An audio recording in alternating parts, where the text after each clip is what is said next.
I'm Tom Courant. I was born November 8, 1927, in Flint, Michigan, although the family moved to New England very soon.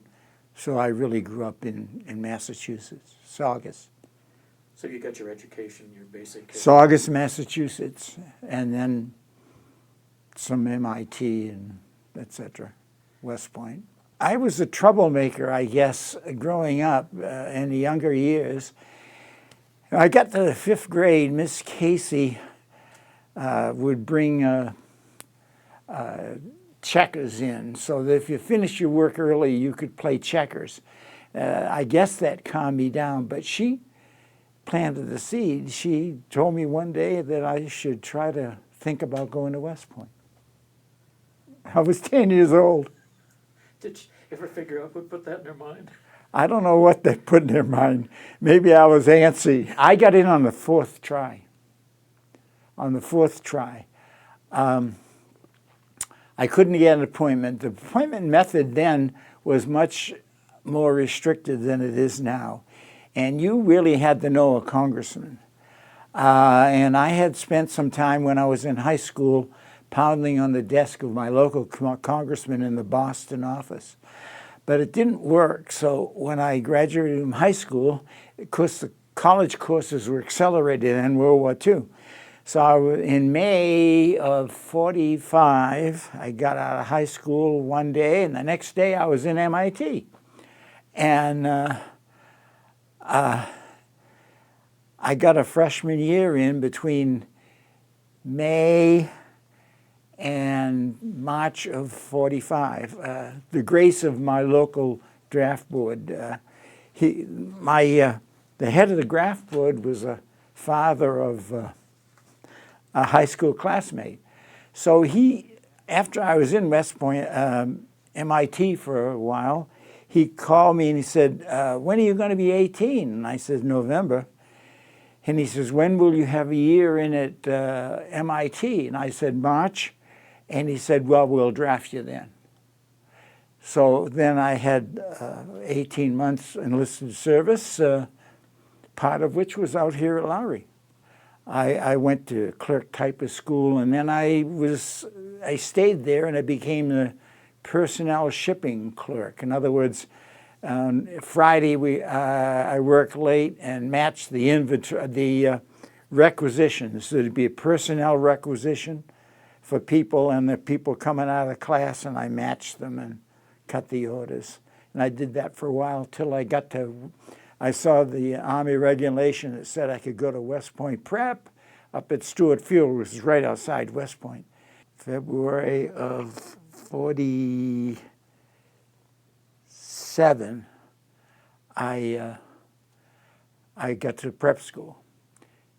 Then I was going to get in, sure thing, you know, year of college and all that, and I flunked the physical, had a hernia I didn't know about. So my tour was up in September of '47. And in the second week of September, I'm accepted back to MIT, and now I got the GI Bill. And earlier I wouldn't have been able to go, but I had some scholarship money and I had worked and all that kind of stuff. But I'm in my first week at MIT on the GI Bill. I get a telegram from this congressman saying, you have a principal appointment at West Point starting the following June. So I guess the way I look at it is I had a hip pocket appointment while I took my second year at MIT. As a consequence, I was, you know, a kid, 19, 20. And so I didn't study my first year at MIT, I did very well. But the second year, I got a little bit lazy, and I think I failed one physics class because I knew I was going to West Point, and so I was doing other things, you know. So then in June of '48, I went into West Point. That'd be a great feeling after trying, and Oh, yeah. Well, yeah. I tell you what, it was a lesson in determination, which I've tried to practice and preach for the rest of my life. Yeah. So I put in 4 years at West Point and graduated, and boom. Because I had been 2 years at college, when I was a freshman, a first classman, senior, knocked at my door and said, "Mr. Courant, don't you want to help football players with academics?" And I said, "Oh, yes, sir." Well, it ended up that I became the head of the system. For 3 years, I taught class 6 nights a week to the freshman football players, getting them prepped for what they were going to do the next day. And for 2 of those 3 years, I was the head of the system, and I traveled with the team. Pretty good deal. Pretty good deal. you never expected that when you went there, did you? No, that was a complete surprise. You graduated in 1952 Yes, in Korea? Korea. I was in Korea 6 months later, yes. January of '53, I was in Korea. Of course, we're 2 months from the end of the war. And while I've got some classmates going through hell over in pork chop in my sector, it was nowhere near. I had it easy. Okay? And it was a good experience with them. You know, there was hot spots and there were other places. Yes, but I can't testify to any of that. God was watching me, putting me places where there was not a lot of hazard that I felt. My classmates further east are the ones that really hurt. I give an hour-long talk about the heroism of them, but which I guess we can't go into. It wasn't personal. I wasn't there. I was in a 155, that's mid-size artillery outfit. I was there a month or two trying to learn the ropes and stuff. And we were in general support of the British Commonwealth Division. And the Anzacs, the New Zealanders and the Australians, had taken the highest hill in the area, which they then labeled Little Gibraltar. And I had the opportunity to go up with them and adjust our artillery fire in support of them. The Anzacs were colorful. They were great soldiers. And there were 4 hills over to the left that I couldn't get over, see, and the air came in every day to suppress the Chinese behind those hills. But then most of our fire went off to the right. Those guys had a sense of humor. Talk about a 10-foot pole. They had, I think, a 20-foot pole. And they had this Anzac hat, you know. They put that pole up on top of my OP with the Anzac hat on top of it, daring the Chinese to shoot it off. And they never did. Never did. Did the Chinese have artillery that they could fire back at all? Yes. Oh, yeah. The Chinese had a lot of stuff. But now the other story is, it got a little history in it. In June, this is June of '53, young Queen Elizabeth now permitted celebrations for her reign, her new reign, which was a year old, but she had declared mourning for a year because of the death of her father. So there's big celebration in England. Well, I'm with these Anzacs, and they want to celebrate the British Commonwealth celebration. So I looked one morning, and on patrol the night before, these guys had gone out right in front of the Chinese and put out Charisse paneling, ER, and they told me that stood for Elizabeth Rex. They were great soldiers. They were great soldiers. We don't hear that much about the British in Korea. Well, they were there, as I said, that they had the hill that they called Little Gibraltar. And it was a good experience for me. I enjoyed it. The British had tiny artillery. They were 25-pounders, which are much smaller than our light, which is a 105 millimeter. And we had 155s, so we could reach and do two things. We can get them a bigger blast, and we can go further. But I adjusted the fire for the British as well. In fact, I remember one day they realized that they had a gun that was shooting out, and they didn't know which one it was, and we're adjusting fire to try to figure out which one of those 25-pounders is shooting out. And I remember the British colonel saying, "We got to find that out, or some bloke's going to miss his Christmas dinner." They were great. I never forgot that quote. Yeah. Did you want to specialize in artillery when you were at West Point, or was that just something that was assigned to you?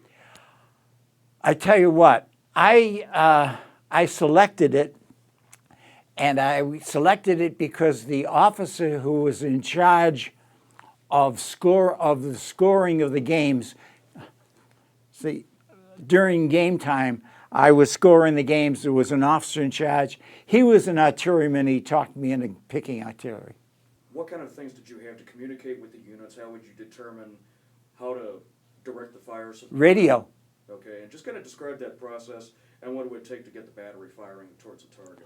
Well, as I recall, it was PRC, personnel something.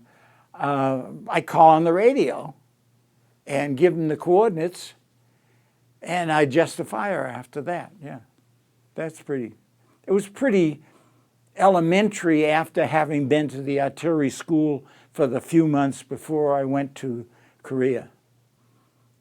How many guns are in a battery? In that battery was 4, and the lights are 6. Okay, and were these primarily stationary guns, or did you move different emplacements? Well, they moved around, but during this phase, it had become a bit static, and they're well defilated behind a crest. The guns are. The exec station where you direct the fire was in a forward slope, so you could see the weapons, et cetera, et cetera. So you had a lot of contact with the forward observers to be able to determine. I was the forward observer. For that hill, I was the forward observer. The British didn't have a forward observer. That's why I was there. The war ended in the end of July. The guys that had been there for a year and a half got rotated, and I became a battery commander. And I had a battery from late July until when I rotated the following, January or February, I forget what. When the shooting stopped, we then had 3 batteries. The whole battalion pulled back, and it was decided to put 1 battery up and forward on the DMZ in case something happened. We're now opposite Panmunjom almost. That's the sector. See, that was much quieter than the east. And we had a couple of generals that came up and visited and stuff like that. A story that I blundered into from the standpoint of, I have 2 leadership stories, and one's Korea, one's Vietnam. And I blundered into this one in Korea. We were so far forward that, there was rotation, and every week we're getting replacements and sending them back. Point is, we were so far forward now that we didn't get our replacements till it was kind of dark, about 10:30 at night. So I said to Sergeant Slaughter, Mess Sergeant, I want you to save out ham and eggs. And whenever these replacements come in, we'll have ham and eggs at night, and we'll have the troops come up and welcome these guys. So I blended into what I now look back on as a pretty good leadership technique, because we blended right away. All the troops came up and they sat beside the guys who were eating the ham and eggs because they'd been on the pipeline. And, where you from, who do you know, that kind of stuff. And it worked out very, very well. So I tell that as a ham and eggs thing that I kind of blended into. Now, the only other thing I want to say about Korea is, as I said, we were in the British thing. So during this post-war time, I was invited over with a couple of other American officers to a British club, which they set a club up right away and when the shooting stopped. And I can recall they introduced me to Drambuie at that time. I didn't know Drambuie. In any event, they said they started singing drinking songs. And their song was, Lloyd George knows my father, father knows Lloyd George. Well, we're in the other corner, the Americans. So we started singing, George Washington Bridge, George Washington, Washington Bridge. That's the last thing I remember.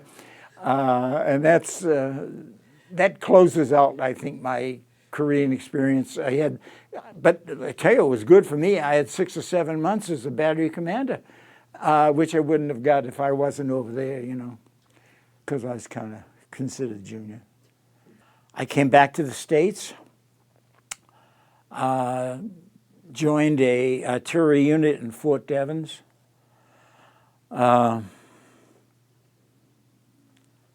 Went with that unit to, I was now a battery exec, second in command. Went with that battery back to West Point for the summer training for the cadets, believe it or not. The one thing I do remember, and I hope this isn't too much ego, the battery commander got called away, and at the end of the summer, we were scheduled to go back to Fort Devens from West Point, and for some reason, unpredictably, a hurricane came in on that day. And I feel pretty good. I led that battery back from West Point to Fort Devens in a hurricane in August of '55. You'll have to look it up to make sure my dates are correct and everything. But I do remember pulling that battery in, saluting the battalion commander, and he grabbed me and hugged me, and I felt good about that. And I was there for a while, and then I went off to graduate school. So I went to graduate school at Purdue, and then went to West Point and taught math at West Point. I feel good about one other thing. I hope this isn't too much braggadocio here. I was extended a 4th year. Up until this time, except for foreign language, the cadets took the same thing. Well, in the year that was going to be my 4th, which I wasn't scheduled for, normal tour is 3 years, it was decided that they would have they'd start elective program. And so I was extended for a 4th year, and I taught the first math elective at West Point, advanced calculus, yeah. And then I went off after the 4th year, and then I went to Ethiopia. What was the situation in Ethiopia? Because I don't think most people know what happened. Well, I grew to admire Haile Selassie, a wonderful man. He was nice enough to come to my unit. We had some conversations, etc. But I usually speak of him as a good model for an emerging nation. because he knew how to balance education with economics and feeding the public, feeding his people. You see, if he concentrated solely on feeding his people, he could have a nation of idiots, okay? If he concentrated solely on education, well, there could be some unrest, and they look around and say, you know, look, there might be some rival leadership things from within. He came to my unit and wanted to see how American soldiers lived.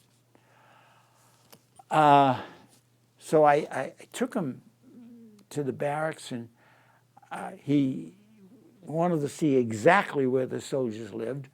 So I showed him the cot, the foot locker, and the barracks bag for laundry hanging on the foot of the bed, and a wall locker.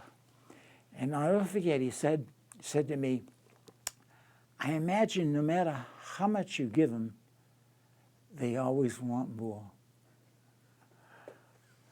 I never forgot that. I never forgot, well, maybe because I was in awe of the man that was speaking, you see, et cetera, et cetera. But he was pretty good on education. There was a social occasion where there was a conversation with a very dark man who said, well, where is your home in Massachusetts, in the United States? And I said, oh, Massachusetts. And he says, oh, do you know Cambridge? And I says, oh, yeah, I live 10 miles from Cambridge. He says, you know Harvard? I said, oh, yes. This was a Harvard Law School graduate who was the Chief Justice of the Ethiopian Supreme Court. Haile Selassie understood education. I admired him. I admired him a great deal. That's all I can say about Ethiopia. I can't talk about the rest of it. Okay, I was going to ask why the Army had a unit. None of that I can't go over. Okay. You got Okay. retold. I can't go into any of that. What you've skipped over is the Pentagon. I love West Point. I had orders to go to Army operations in the Pentagon, and then I got a letter saying, come back and be permanently at West Point. Boy, really tough choice. And I wrote back and declined West Point because there was a war on, okay? This is 65. I said 55. Okay. I get to Army operations, Army plans. I mean, that's where it is. Now, these poor guys, they get 3 or 4 hours sleep every night. Say a prayer for the guys that are back there now in Army operations. I was a rookie, and I've stayed a rookie for maybe my first year there, getting a few actions here and there. But I'm studying this, and the Navy wants X amount of dollars for a new submarine system. I want to examine this for 2 or 3 weeks and tell us how we should tell the chief to vote in the tank. Incidentally, I got a respect for the science that the Navy has, especially for submarine warfare. I was in the middle of a key strategic fight, and I speak of my time at the Pentagon as being a veteran of the war of the Army versus McNamara. Okay. McNamara and Westmoreland, in my view, are the guilty parties for the problems we had in Vietnam. There is a book by a friend of mine, Bob Sorley, also West Pointer, younger than I am, titled William Westmoreland, the General Who Lost Vietnam. Bob Sully and I have discussed this. I had worked with him on a different book that he had done on the honor code. I feel very strongly about the honor code at West Point. I was getting relatively minor actions for the first year and a half or two because I'm still a rookie, and these guys, they're in the tank every day. They're in the briefing the chief of staff almost all the time. Finally, I got to be knowledgeable on the air war, okay? Arc Light in the south, Rolling Thunder in the north.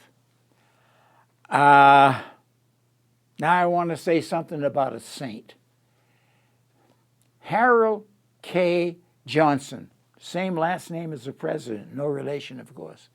Let me backtrack and tell you a story about his background. As a young lieutenant, he was in the Bataan Death March.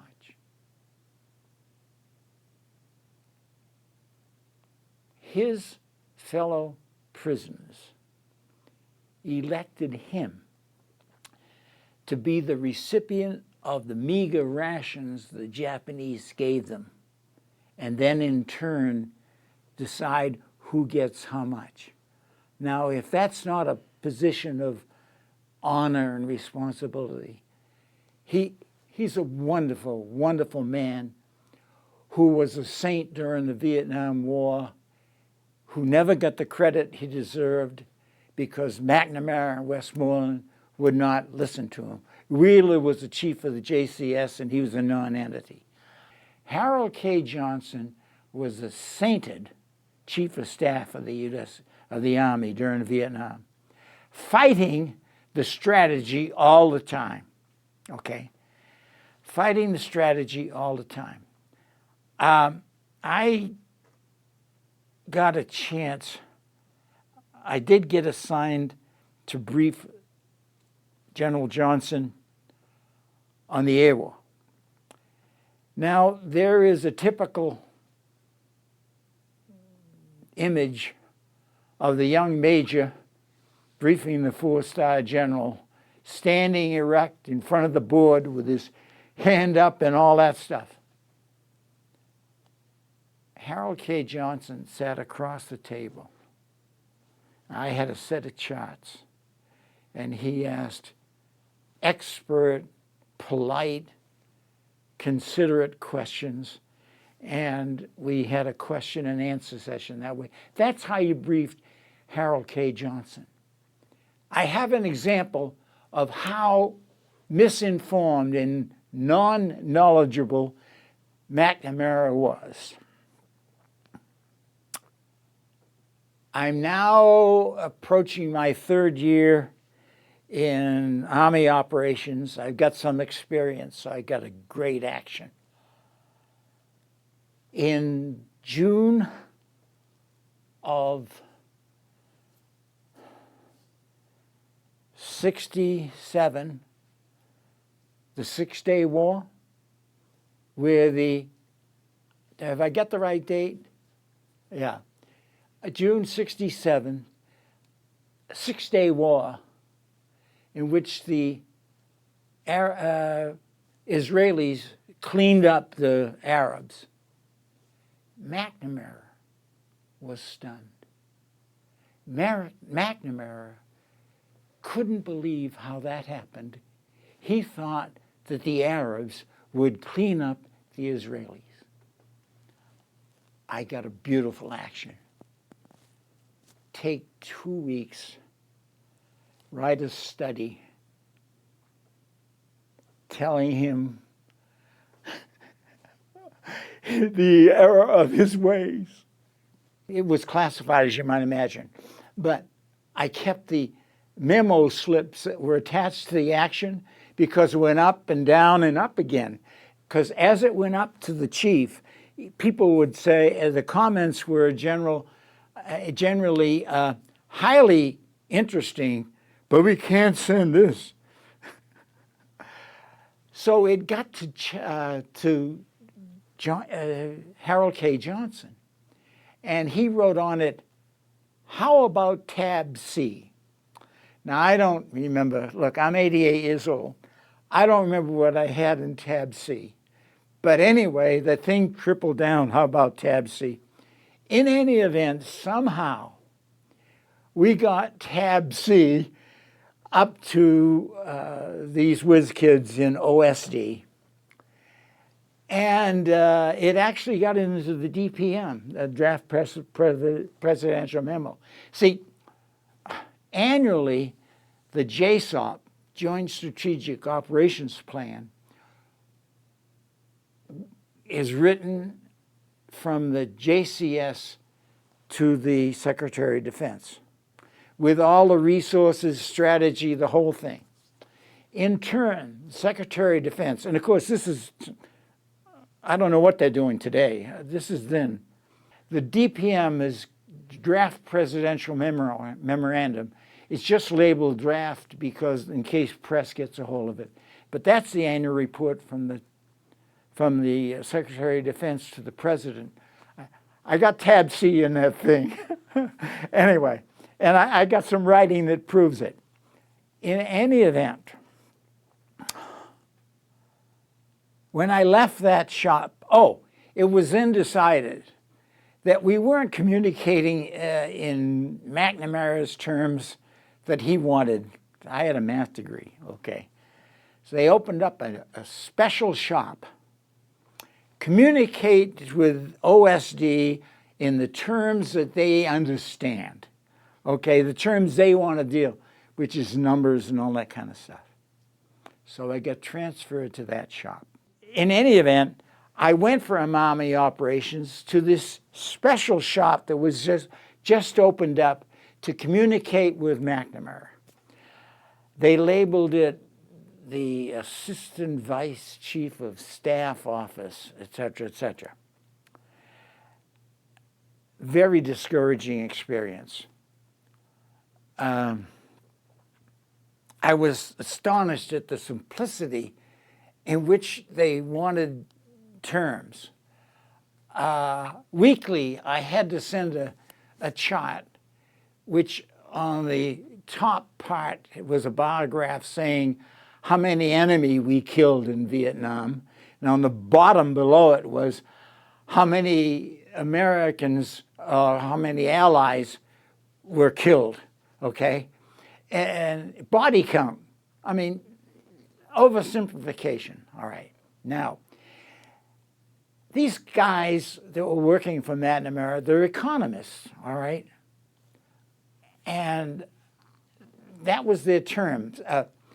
Number one was McNamara. Number two was Enthoven. By the way, he's out on the coast now developing a healthcare system, God save us. And number three was Bill Niskanen. Now, I had one sit down with Bill Niskanen. Economics, purely economics. And we're trying to fight a war. What he did not, and I guess McNamara and et al. Didn't understand that war is not an economic exercise. You have to pay for it, okay? But, I mean, that's it. Now, a word about Bill Niskanen. I guess this is character assassination. He went on to be chairman of the Council of Economic Advisors. And during his reign, we quadrupled the national debt. Okay. Bill Niskanen is a pet peeve of mine. You've described a lot of, I think, what people generally know about how the war was managed from the Pentagon and the interference with McNamara, the political side of things, as opposed to listening to field commanders. How much contact, when you're in this role at the Pentagon, do you have with field commanders in Vietnam? And do they ever express any frustration as what's coming down from the Pentagon? Very little contact, almost none. The contact is from OSD to Westmoreland and the troops there. But the commanders in Vietnam were not communicating directly with us in Army operations. That's one of the flaws, of course, obviously. Well, we know what's going on because we've got observers there, but there are people going in. I guess this is an oversimplification, but let me describe the two strategies. Basically, the McNamara-Westmoreland strategy was search and destroy. Go into an area, defeat the enemy, then go on to another one. Disadvantage of that, of course, is the native Vietnamese don't want to see you coming, because when you leave, what's going to happen? The VC are coming in, okay? Maybe punish them, whatever. The Army strategy was clear and hold. You occupy a space and you stay it. Now, you need troops for this, of course. Now, after Westmoreland came back to the Pentagon, I'll get into that later, Abrams, the vice chief, Johnson's vice chief, went over there and altered the strategy. The only trouble is it couldn't be successful because Nixon's then pulling troops out. So, it's a troop-heavy strategy, clear and hold. A word about Westmoreland when he came back to the Pentagon. I'm still in this shop here, maybe my last month or two. A friend of mine from Army Operations is now in the Assistant Secretary of Staff, Assistant Secretary of the General Staff, and he is the guy to bring papers into Westmoreland's office. I met him in the hallway. He said, "Tom, you can't believe what just happened." I said, "What?" He says, "Well, you know, Westmoreland came in to replace General Johnson as Chief of Staff when Johnson retired. By the way, President Johnson wanted General Johnson to become his chairman of the Joint Chiefs, and he said, no way, and he left. He retired. In any event, he says, I went into the Westmoreland's office with his inbox and his outbox. This is his first minutes in there as Chief of Staff. He gave me back these boxes. He said, sir, you need these boxes. This is for your inbox, for your material and outbox. Honest truth. Westmoreland said, I do not read, I will be briefed. How's that for a level? And that is a true story. His first day in the Pentagon, replacing this sainted Chief of Staff, Harold K. Johnson, that we love so much. When I left Army Operations, they gave me this. What the guys had done is they had gone to the Israeli attaché. And this basic map, these are the guys that I don't want to lose their names. It's color-coded with 6 different colors, one color for each day of the Six-Day War. The code is right here, a different color for each day. As I left the shop, the guys went over and got it for me.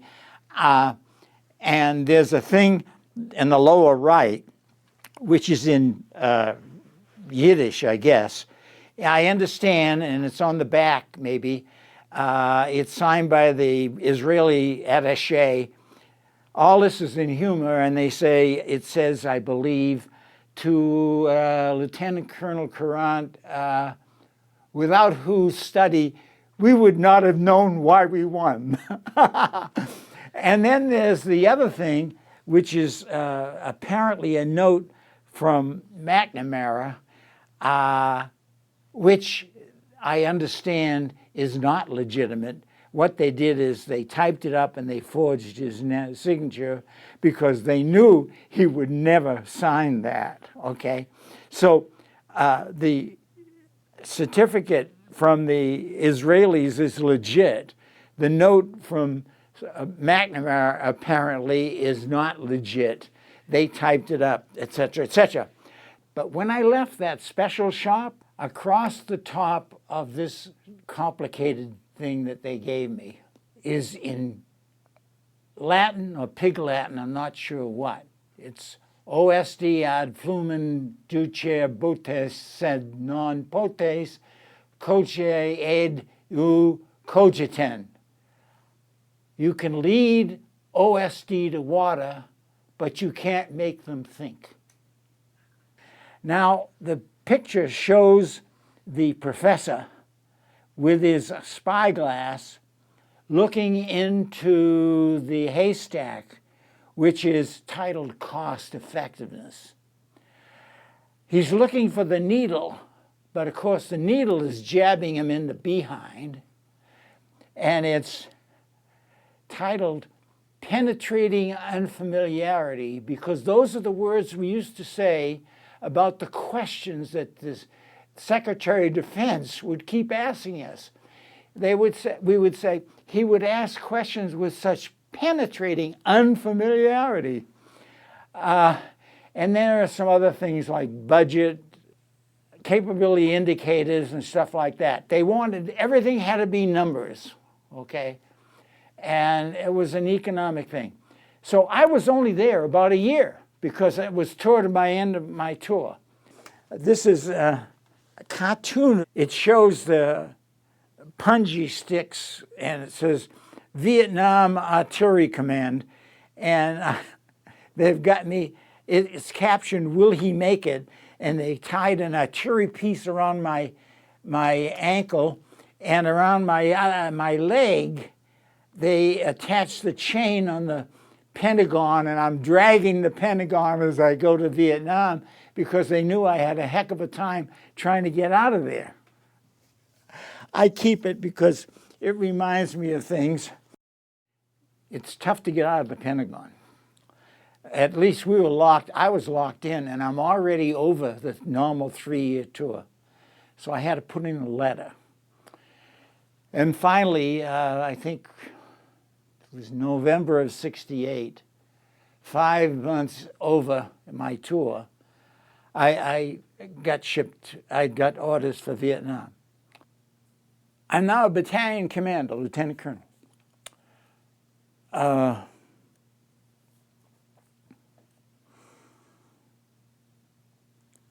Great soldiers. Great soldiers. Still a draftee army. And I say that, those are the best soldiers I ever served with.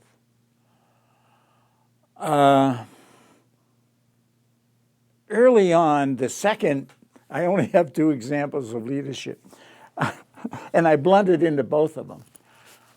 Early on, I got there right after they had been doused with Agent Orange. And what had been abundant greenery was black and brown and deadly. And so very, very early on, I looked around and I said, this has no style. I don't know why, I don't know where the word choice came from, okay? Because it's not what you'd think of under the circumstances. For some reason, the troops loved that. And they started putting style on the gun tubes, and they'd salute and say, "Good morning, style, sir." And it came to be, that was us. the Style Battalion, and I saw reunions a year afterwards where there were units, 2, 3 years afterwards, that had posted signs in the area, the Style unit. And so it stuck at least for a year or two, and it was a complete blunder. Very close to the ham and eggs. It was a complete blunder on my part, okay? And so I kept my mouth shut, and it worked out fine. I had great troops, as I say. And I moved the batteries around once in a while when I was directed by headquarters to do that. And I got a chopper 2 or 3 days a week, and I flew to those units. Wonderful soldiers. Wonderful soldiers. I moved the battalion headquarters. We were on the DMZ, okay? An area that the Marines called Camp Carroll. I moved the battalion headquarters from right on the DMZ back about 10 miles, 15 miles, to a landing site that had been named Nancy. We had to build a new fire direction center there, which we did. And that was the only move of the headquarters. But I kept moving the firing batteries around as required. How much of a job was that with artillery trying to get it around? Well, it was SP. It was self-propelled. Self-propelled 8-inch 175, heavies. This is a heavy battalion. And second of the 94th. And we had both 175s for long-range high velocity and 8 inches for accuracy. And there were a few occasions you could actually retube these things. Now, it took all day to do four guns, but believe it or not, a huge derrick shows up and unscrews the tube. A 175 is what you would know as a long tom, really long, okay? And they'd put an 8-incher on, okay, which is not as long, but 8 inches is a very highly accurate weapon. The range probability for an 8-inch howitzer at a range of 20 miles is 25 yards. That means the probability of landing within is equal to the probability of landing out. So that's pretty good, 25 yards at 5 miles. The 8-inch is, it's just recently, I think, I read that they've finally abandoned because I understand they're using rockets and things like that, et cetera, et cetera. I've seen pictures of these self-propelled guns and kind of describe them a little bit. They look like tanks. They're not tanks. They look like tanks, but they don't have the armor, you see. But you can move them. In these real heavy things, you want to hook them to, the heaviest vehicle I'm familiar with is a 5-ton truck. A 5-ton truck is not going to haul these things. It can haul maybe an 8-inch, but it couldn't haul a 175. And so, but we were SP, self-propelled. So, yeah, if you want to look at it, you'll say, oh, that's a tank, but it doesn't have the armor. Okay. But the loading of the run, you don't have manual ramming of the thing. You use a button and the electronic and all that kind of stuff to put the round in the tube. Yeah. Mechanized, yeah. It's mechanized, not electric, but it's mechanized. There were obviously some roads in Vietnam, but there were a lot of areas that were kind of difficult to traverse. Was it easy to move these things, or did you get bogged down at all trying to move into different places? We never really got bogged down, but With these things, we had to use trails. You couldn't go cross country with them. You couldn't go cross country. And as I said, for about 3 days a week, for the batteries I couldn't get by Jeep, I used a helicopter. We were in general support, as heavies are. We were in the western sector, pretty close to the DMZ. I mentioned earlier that I had a battery and a headquarters right on the DMZ early on, and then we backed off about 10 miles. And then it was kind of fluid, back and forth, up and down a little bit. Usually I had a firing battery close to me in the headquarters for just because they could provide perimeter defense. The VC's strategy was that they'd hit you with mortars. And then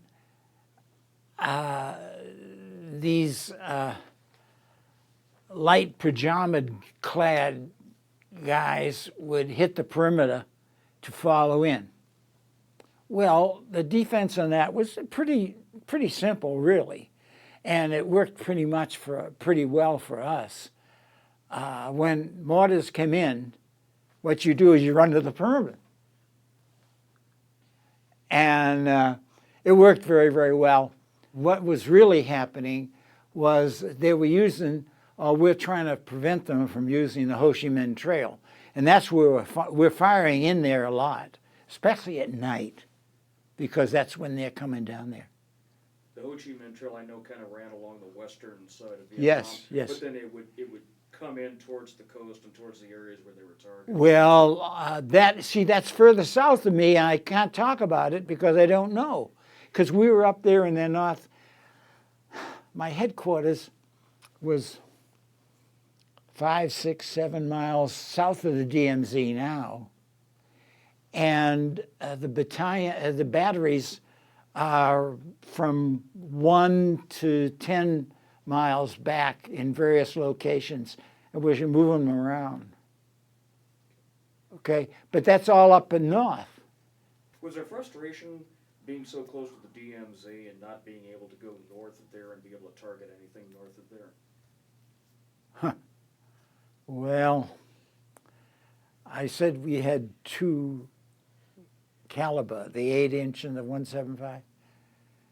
The 175 were high velocity, and what we could do, there was such high velocity that we skipped the rounds over the river and into North Vietnam. We weren't firing directly into North Vietnam, but we skipped them on the surface of the river. See, there's a river there, yeah. And we skipped the rounds across the river into North Vietnam, yeah. That I haven't heard of before. I didn't even know you could do that with artillery. I've heard of skipping. Well, with the 175s you could, because it was very high velocity, okay? Not terribly accurate, as I say, the 8-inch were the accurate, okay. They probably didn't like it very much, whether it was accurate or not, did they? A lieutenant who I had at the time that I had some communication with for a few years afterwards reminded me that I didn't lose a man, which I felt very good about. Later on, you were at Saigon, the chief of artillery there. Oh yeah, I got kicked upstairs after about 8 months or so. What bothered me there was the lifestyle was such that there was no sensitivity to the fact that there's a war on. I mean, God, they had a movie at night, and they had oh God. Tet 1 was January of 68, and I'm not there, because I don't get there till November. Now, January of 69, there's Tet 2, and I was there for that. I understand that while we considered it significant, it wasn't as significant as Tet 1. I actually went through Way, which was a treasured center for culture for the South Vietnamese with many religious connotations, and it was a mess. I finished my tour, and I was now assigned to J3, which is JCS operations, okay? And that job was making charts and graphs and sending them over to the basement of the White House where Kissinger and Haig had set up a war room. I guess it's very fancy now, but they had set up a war room. I got home and saw the 11 o'clock news, Eastern Time Zone. Nixon is on television with my charts and graphs lying about what they say. I tell people I have personal knowledge of the fact that he was a liar. Those guys in Army operations today, say a prayer for them. Okay? They are going through, people don't realize what's going on there. Okay? Those guys are really getting run down. And what I think about is some of the best of them that come back from combat, and then they get in there and boy, you know. So I don't know what it's doing to their marriages. The hours, JCS, are easier than Army staff. You don't get any sleep. I mean, in fact, I'm going to backtrack on the Army staff story later, but I meant to mention that when I was in Army operations, we got a new 3-star chief in. By the way, General Johnson had been the 3-star at operations before he became chief of staff. So General Lemley came in. He called us together and he said, now look, I've been an action officer in Army operations. I want you to get some time with your families. Get home, get to know your kids, and have some family life. 1 month later, we all got a memo signed by General Lemley. For those of you who are sleeping on your desks, I am having cots put up in the war room. Now, I didn't think, it wasn't that intense in the JCS. You know, I could get home well before midnight from the JCS, but the Army operations, oh, that was, I really didn't see my kids while they were up. You know, they were going to school, but I'd kiss them there while they were asleep, and when I get home, or before I left, or I had a very short tour at JCS. It was from November to June because I went off to the War College. I'm on a full colonel list at the War, and I'm a student at the War College. By the way, those things are misnamed. You study how to fight a war at the Command and General Staff College, where I was out in '65, you know, when I had the choice to make about the where to go, West Point or Pentagon. But at the War College, it's more about international relations and stuff like that, and advising the diplomats and all that. So anyway, it was a year at War College, Carlisle Barracks.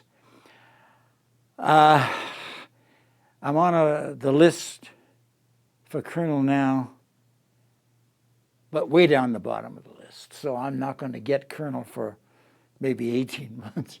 But they said they treated me right, though. They said, well, you're coming back to Washington. I said, no, I'm not. I'm not coming back to Washington. Well, that discussion took 2 or 3 phone calls for about a month. And they said, well, all right, but the only thing that's any close to what you otherwise is there's a lieutenant colonel slot in Germany as the operations officer for 7th Corps Artillery And I says, well, I'm still a lieutenant colonel. He says, yeah, we usually put promotals in colonel slots. I said, no, I'll take it. So I went to Germany. I'm the operations officer for 7 Corps Artillery. Had a great commanding general. So when I got close to be colonel, he spoke to the Corps commander, who spoke to the 3rd Division commander, and they transferred me. I became chief of staff of the 3rd Infantry Division. Great job. I had 2 different generals. General Garth, who was succeeded by General Sam Walker, who incidentally had been an earlier commandant of cadets. I retired what I would think early. I mean, I don't, maybe you don't like this, but I'm chief of staff of the 3rd Infantry Division. I think successful. This is 1973. In 72, a year earlier, in Munich, there had been that terrible assassination of the Israeli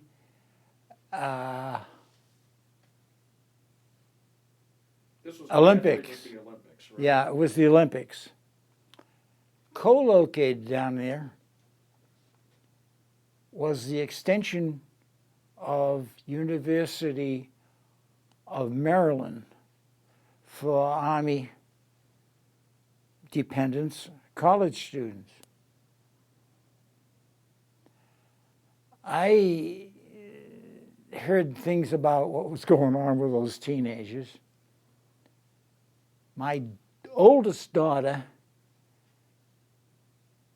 secretly at least initially, had been corresponding with Colorado State University. My daughter knew that I had said great things about Colorado because I'd been at Lowry in 1946-47. I remember a letter I sent home. Saugus is a suburb of Boston, okay? And in January, they were hip deep in snow. I sent them home a letter in January of '67, just before I went to the West Point Prep, saying, I'm playing tennis outdoors. I never forgot it. So some of the favorable things I have been saying about Colorado probably had washed off on the family. But of course, my daughter wanting to go to CSU, because I had made some temporary plans with my sister, who was then, my sister's a nun. She's retired back in Massachusetts, but she was then an active nun in Springfield, Mass, where there's Springfield College, you know. And I said, Mary, you know, you can go, Diane, your aunt's there, et cetera, et cetera. But, you know, one of those family things, Diane wanted to go to CSU. I retired, sent my older daughter to Colorado State and the younger daughter to Cherry Creek. Now, you couldn't normally do that with a year in grade. The law normally was that you couldn't retire in your pay grade for about 3 years. But there was some I forget what the economic circumstances. Anyway, that rule was not in effect at that time because of financial concerns. See? It's post-Vietnam or toward the end of Vietnam. So I don't know if you want to call me an opportunist or what, but after a year at Colorado, Chief of Staff of the 3rd Infantry Division, I retired. I think I've talked out, haven't I? I haven't been sorry. Guess that's the end of my story, huh?